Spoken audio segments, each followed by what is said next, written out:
Welcome to the Louie Herron podcast, where I'm going deep into business, sales, leadership, and life. And I mean life, from the boardroom to the bedroom, from business acquisitions to personal addictions, from being saved yet still feeling like a slave, from manning up to mousing out, dealing with divinity to reality. This podcast is dedicated to growth, learning, inspiration, and healing. Jump in, hang on, and hang out. You'll never know which topic I'll tackle next. But one thing's for certain, I'm here to share my experiences, strengths, failures, and hope, all to help us live life at the highest level we can. What's up, guys? Welcome in Louie Herron, the Louie Herron podcast. I hope all is well with everyone.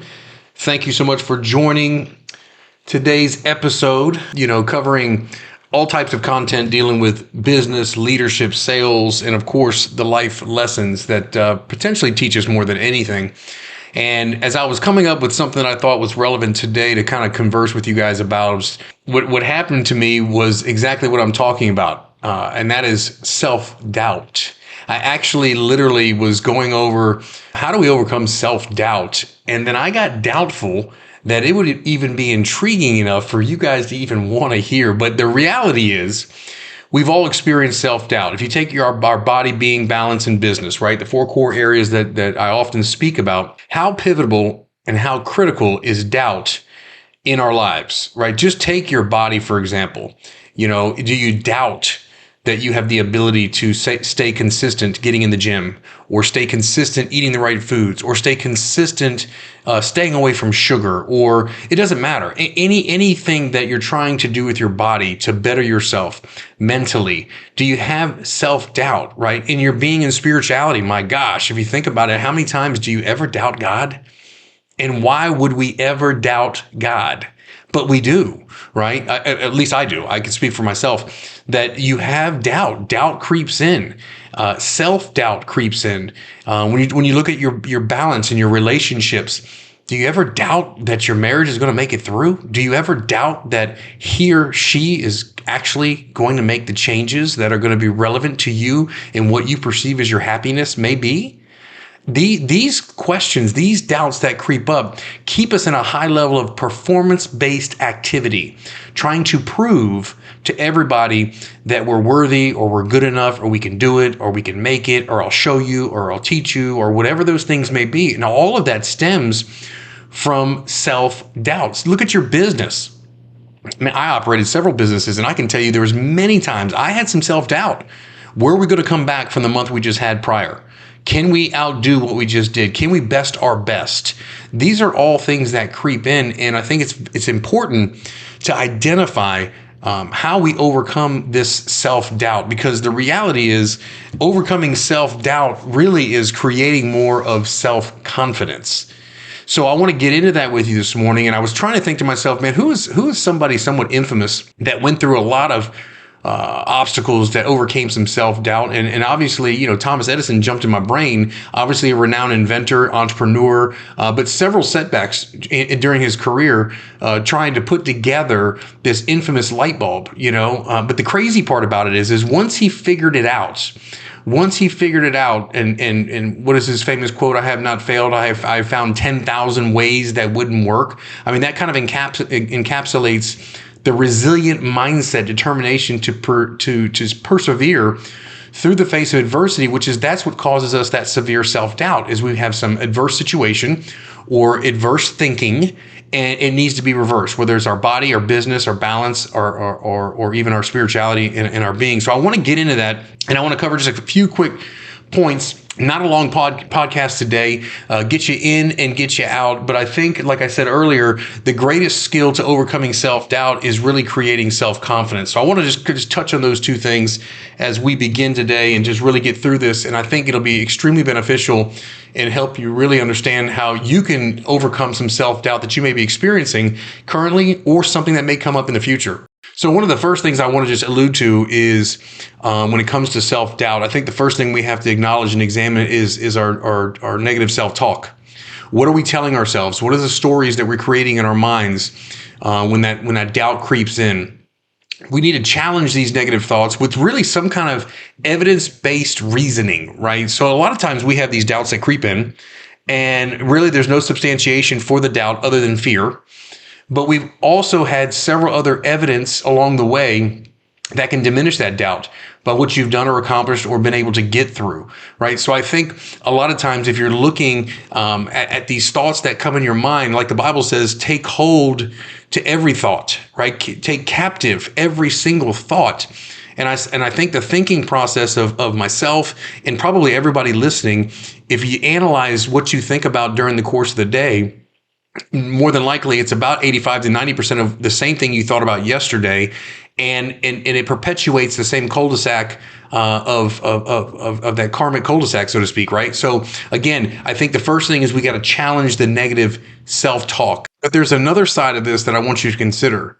We're talking about the negative self-talk, but just as powerful, or maybe equally more powerful, is practicing positive self-talk.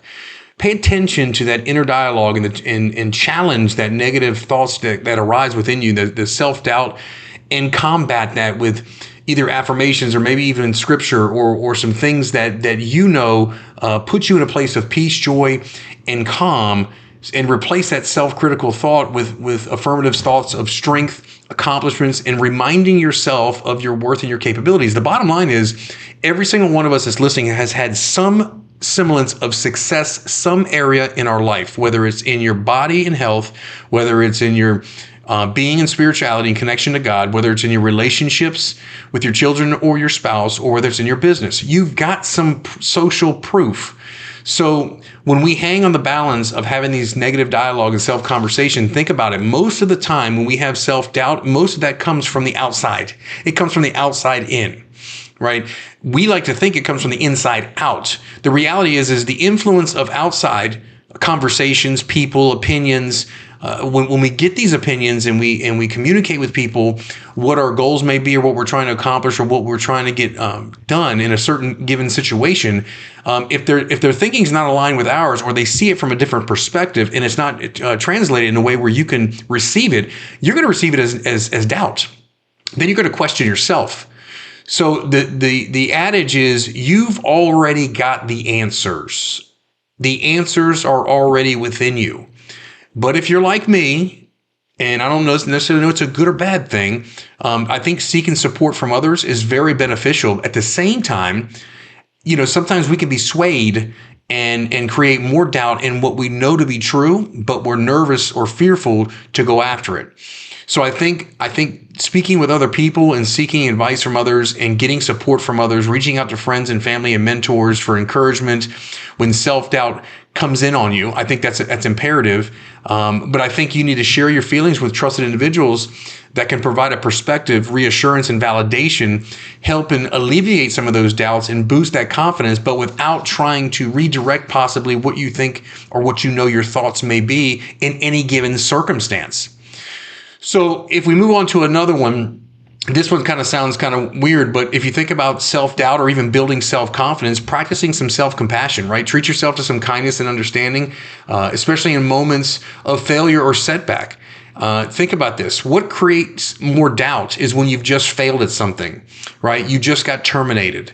You just got broken up with. You just got divorced. You just had 3 bad months in a row, and now your boss is saying, if we don't get it done, that may be your last month, right? When that happens, that creates that self-doubt, right? But understand that making mistakes is a natural part of growth in all areas of our life. Just because you failed doesn't make you a failure. It's a big difference. We're all going to fail at times, but we're not failures, right? We're all going to make mistakes at times, but it doesn't make us failures. Now, if we choose to stay in that space and we choose to continue to repeat those mistakes and continue to get the same performance, then obviously at some point we've got a pattern, right? And that's a whole nother podcast on how to break those patterns. But making mistakes is natural. It's a part of life. It's part of growth. And we've got to learn to use those as opportunities to improve rather than reasons to continue to possibly doubt yourself. So again, practice a little self-compassion. I think also what's critical when you're talking about creating some self-confidence and or eliminating self-doubt, I think the achievable goals pops in my mind, right? Break down your larger aspirations into smaller bite-sized chunks that are a little more achievable. And when you accomplish these goals, no matter how small they may seem, you're still building a sense of accomplishment and competence, and you're boosting your confidence along the way. For me, it may seem silly, but like I literally chart and track almost everything. I've got timers on my phones that buzz off, whether it's to remind me to connect with God, whether it's, I'm tracking every single day. Did I do my morning routine? Did I work out? Did I track my food? These sound silly and mundane, to be honest with you, but they become part of my fiber to keep me on track. And every single time I check off for the day the things that I've accomplished, it's a little dopamine hit, right? A positive dopamine hit. It's not alcohol. It's not drugs. It's a positive dopamine hit of accomplishment. So when we're talking about eliminating self-doubt and we're talking about creating more confidence, and you look at those two in the context of your body being balance and business, and then you break it down in the context of your business, your sales ability, and your leadership skills, it's very, very critical to understand that self-confidence and overcoming self-doubt truthfully is the crux of how we can get to another level. When we have complete self-confidence, minimal self-doubt, you are a machine. You are a man that's on a mission. You are a man that's got perspective. You are a man that's got purpose. You are a man that is ready to produce and do the things and show up in the world the way we're supposed to show up. I can promise you, if you have self-doubt and you're uncertain, you're not showing up like the man. I mean, you're not going to show up the way you want to show up. You're not going to show up in your marriage that way. You're not going to show up in your business that way. You're not going to show up to the client that way, ready to sell that next product or service. You're not going to show up. You're just not going to show up. So when we're talking about having that self-confidence and more importantly, overcoming that self-doubt, these are some of the characteristics that I think can really be worked on, that we look at and hone in. Pay attention to that negative self-talk. Reaffirm and practice the positive self-talk, right? Surround yourself around good, supportive people that give you feedback when you feel like you have a little bit of self-doubt. Focus on some of the past successes, understanding that because you have made mistakes and you have failed does not make you a failure.